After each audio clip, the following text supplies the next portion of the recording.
Okay, now I'm live.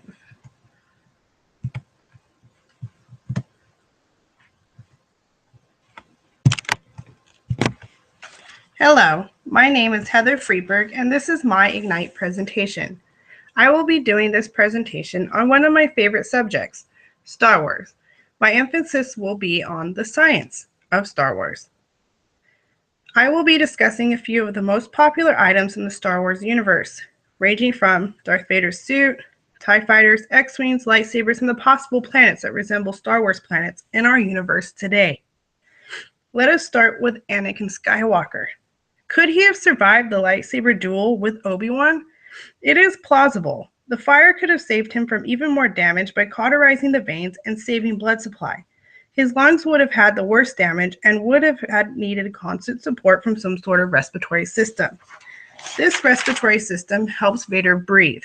Today, a mask made of sponge is placed on the lung and can help a person breathe. The sponge would be made of polymers and adipose tissue. Vader's suit would need heat and pressure systems. Today, prosthetics have created limbs allowing to grab items. The fingertips have sensors attached to nerves, allowing for the feeling of hot and cold and pressure.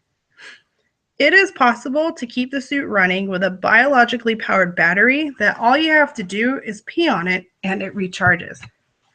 The base Vader stays on is on the giant man-made space station, the Death Star. At about 99.5 miles in diameter, how and could it work? The Death Star would have its own gravity, but it'd be very weak.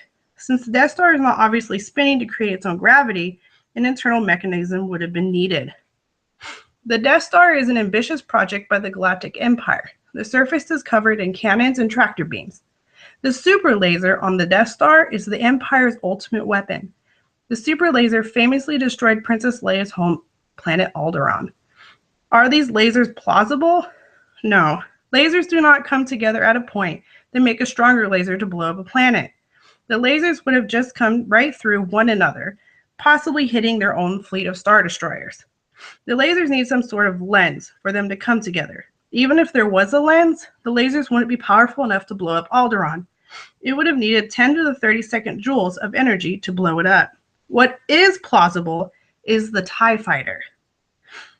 The TIE fighter is in its name. TIE stands for Twin Ion Engine. We have this technology today. A twin ion engine was used to help propel Deep Space One that was launched in 1991. The element xenon is shoved through a thruster, kicking out an electron, thus ionizing it. The energy released from the ion is used as force to exert through space. The X-Wing shown in the movie zips through space with sweet moves. The aircraft moves were mimicked from World War II pilots. Sadly, this does not work in space. Since the atmosphere on Earth allows for thrust, the X-Wings would have created its own by placing many thrusters around the body. Even then, the X-Wing maneuverability wouldn't really be plausible. As for the battles that happen in space, it would look a lot different in real life. These battles are famous for massive explosions, acrobatic starships, and lasers flying through space, and the screaming of TIE fighters. In space, you don't hear sound. There is no air like there is on Earth.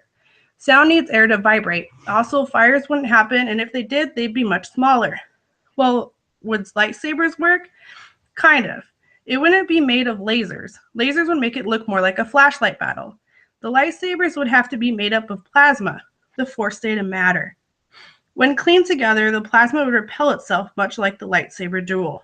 Heated to 200 million degrees Fahrenheit, the plasmas would glow like lightsabers.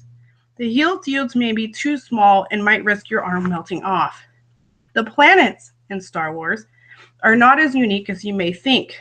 Tatooine with its binary sunset is similar to Kepler 166. Endor is a moon, much like Europa orbiting Jupiter, believed to have liquid water. Hoth is recognizable from The Empire Strikes Back. It resembles planet OGLE 2006 BLG 390 with a temperature of negative 364 degrees Fahrenheit, also not habitable. The planet Alderaan is said to be very much like our own.